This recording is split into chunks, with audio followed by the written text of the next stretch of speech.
Friends, welcome to my channel. आज हम देखेंगे क्लास 6 हिंदी चैप्टर 1 वह चिड़िया जो की अनुमान और कल्पना।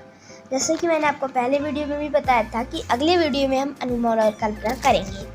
तो चलिए अनुमान और कल्पना आज की वीडियो में हम देखेंगे।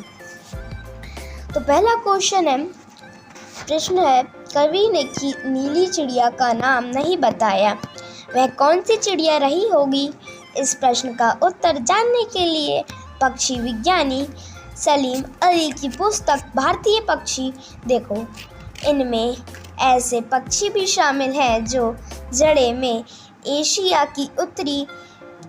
के उत्तरी भाग और अन्य ठंडे देशों से भारत आते हैं। उनकी पुस्तक को देखकर तुम अनुमान लगा सकते हो कि इस कविता में वर्णित नीली चिड़िया शायद इनमें से कोई एक रही होगी। ठीक है, इसमें पहला जो उसने बोला है कि नीलकंठ या फिर छोटी किलकिला, कबूतर या बड़ा पतरिंगा। तो अपन को ज़्यादा नीलकंठ इसलिए लग रहा है क्योंकि देखो भाई, जैसे इसमें उसने बताया था, देखो एक चीज़ दिखाता हूँ तुमको। इसने बताया था नीले पंखों वाली मैं हूँ, ये बताया था ना उसने, नीले पंखों वाली मैं हूँ। अब ये सबको ऐसा पता रहना चाहिए और सबको पता भी होगा कि अगर कोई नीले पंखों वाली चिड़िया रहती है तो उसको नीलकंठी कहते हैं। अब यहाँ जूम करके देखो, इसके पंख भी नीले थे। ठीक है, तो ये सब है। अब नीले पंखों वाली मैं हूँ, उसने तो ये बता ही दिया है। और जैसे मैंने प्रश्नाभ्यास के कविता से उसमें लिखा भी था कि वो कंठ खोलकर आशा स्पष्ट करें। उसमें लिखा था कंठ खोलकर गा लेती है, उसका जो आनंद है या फिर कोई रस है वो पूरे वातावरण में आनंद घोल देता है, मतलब। ठीक है, तो उसकी आवाज़ भी कुछ मीठी रही होगी। और ये जो लक्षण पाए जाते हैं, ये पाए जाते हैं नीलकंठ में। तो इसका जो आंसर है वो है नीलकंठ। तो आप ये लिख सकते हैं कि कवि ने नीली चिड़िया का नाम तो नहीं बताया, लेकिन हम अपने दिल या फिर मन से बता सकते हैं कि नीलकंठ, उस चिड़िया का नाम नीलकंठ रहा होगा। और क्योंकि आप ये लिख सकते हैं कि उसकी नीलकंठ की आवाज़ मीठी होती है, नीलकंठ के पंख नीले होते हैं। और इस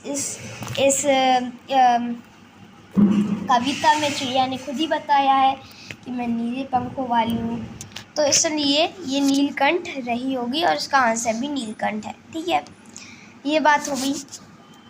अब हम देख लेते हैं सेकंड क्वेश्चन। नीचे कुछ पक्षियों के नाम दिए गए हैं, उनमें यदि कोई पक्षी एक से अधिक रंग का है तो लिखो कि उसके किस हिस्से का रंग कैसा है। जैसे तोते की चोंच लाल है, शरीर हरा। जैसे आपको ये जो है ना, ये एक बॉक्स बना गया है। बॉक्स में आपको मैंने दिया है, कौवा दिया है, बतख दिया है, कबूतर दिया है। तो इनके आपको शरीर रहता है इनका गूगल से देख के या फिर कुछ भी लिख के आप इसका कलर जो है लिख सकते हैं। मैं आपको आंसर नहीं करवा रहा हूँ, सिर्फ आपको मैं क्वेश्चन समझा रहा हूँ। ठीक है, थर्ड क्वेश्चन है हमारा, कविता का हर बंद वह चिड़िया जो, अच्छे से ध्यान देना, कविता का हर बंद वह चिड़िया से शुरू होता है और मुझे बहुत प्यार है पर ख़त्म होता है। तुम भी इन पंक्तियों का प्रयोग करते हुए अपनी कल्पना से कविता में कुछ नए बंद जोड़ो। अब इसने बताया है कि जो बंद है, कविता के जो बंद है वो शुरू होता है वह चिड़िया जो, और मुझे बहुत प्यार से ख़त्म होता है। ठीक है, ये तो अपन ने पढ़ा है, तो हाँ ये असली है। ठीक है, पर ख़त्म होता है।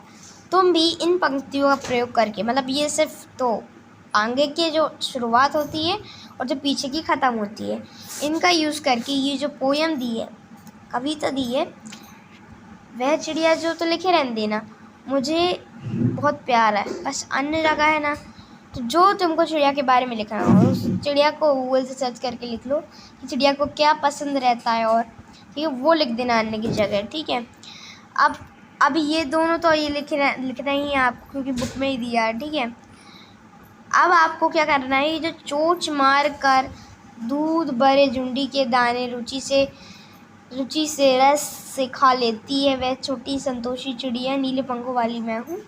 इसे आपको इतना अपने मन से लिखना है, मतलब ये नहीं लिखना है, ये आपको बिल्कुल नहीं लिखना है, यह आपको अपने मन से लिखना है। ठीक है, ठीक है।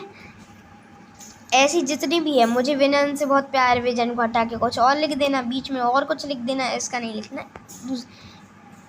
ये फर्स्ट वाले का मत लिखना, सेकंड वाले का दूसरा लिखना है, इसका दूसरा, इसका दूसरा, इसका दूसरा। ठीक है, ऐसे ही हमारा थर्ड क्वेश्चन भी कंप्लीट हो जाता है। फोर्थ क्वेश्चन हम देख लेते हैं। तुम भी ऐसी कल्पना कर सकते हो कि वह फूल का पौधा जो पीली पंखुड़ियों वाला महक रहा है, मैं हूँ, उसकी विशेषताओं मुझे में है।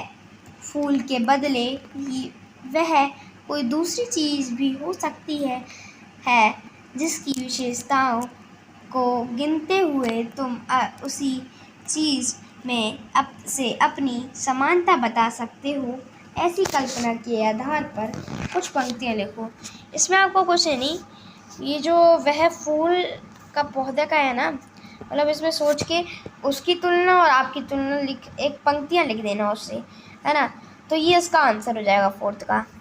ऐसे ही करते हुए हमारे अनुमान और कल्पना भी कंप्लीट होती है। प्रश्न अभ्यास के हमारे 2 चीज़ कंप्लीट हो चुकी हैं। एक हो चुकी है कविता से, और एक होती है अनुमान कल्पना, अनुमान और कल्पना।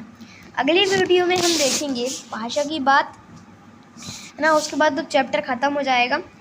उसके बाद हम देखेंगे दूसरा चैप्टर। दूसरे चैप्टर का नाम है बचपन, उसकी भी हम कहानी पहले पढ़ेंगे, और ये सब डिटेल्स आपको अगली वीडियो में पता चल जाएंगी।